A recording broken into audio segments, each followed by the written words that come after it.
So I will first show how the SenseNC Feeds product works. I mentioned that it autonomously optimizes the feed rates. It considers the cutting loads, stresses on the tool. It also considers the torque and power limits of the spindle.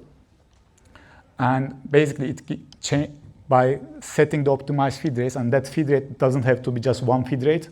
It's basically, it may change along the toolpath, as you see here. So x-axis is the time, y-axis is the feed rate. So it will change throughout the operation. So this is, I think, for one operation. So you see the black one is the nominal original, and the red one is optimized. So red one is quicker. And we tested this technology against the adaptive milling toolpath generation from NX.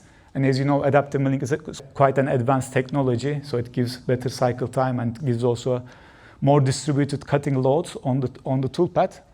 So we wanted to test our solution compared to the state of the art. And this test was done in Glasgow by a CAM programmer who had worked for Rolls-Royce for a long time. And he will tell you what he achieved in this next video. It's particularly interesting that we're using an adaptive layering strategy. So we use NX to generate an already quite efficient toolpath. What productive machines have done is they've looked at the cutting forces. So we have a 15mm deep engagement, and we have a consistent engagement throughout. But as you enter corners and you exit corners, you have an increase in your amount of engagement based on the angle of that engagement. So that increases your force, or decreases your force as you come out of the cut. So they look at the overall force through the whole toolpath, and then they pick a level, and they increase your speeds to get up to that level, or decrease so that you don't put undue stress on the components. They can also do optimization for non-cutting moves. So they know exactly when you're retracting away from the material, and they can make it go to a G0 on the rapid transfers. So you can get a lot of cost saving, or a lot of time saving. So there was a critical moment when he was explaining. He said they pick a level. So basically we pick a level for each tool, tooling assembly.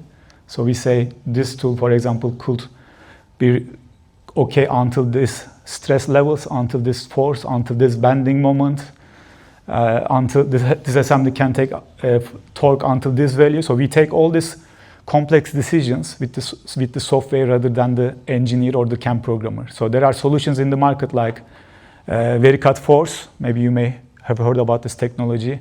Third wave production module. They all rely on expertise of the CAM programmer to set those levels. So somebody has to say, okay, this tool will go up to 1,200 Newton.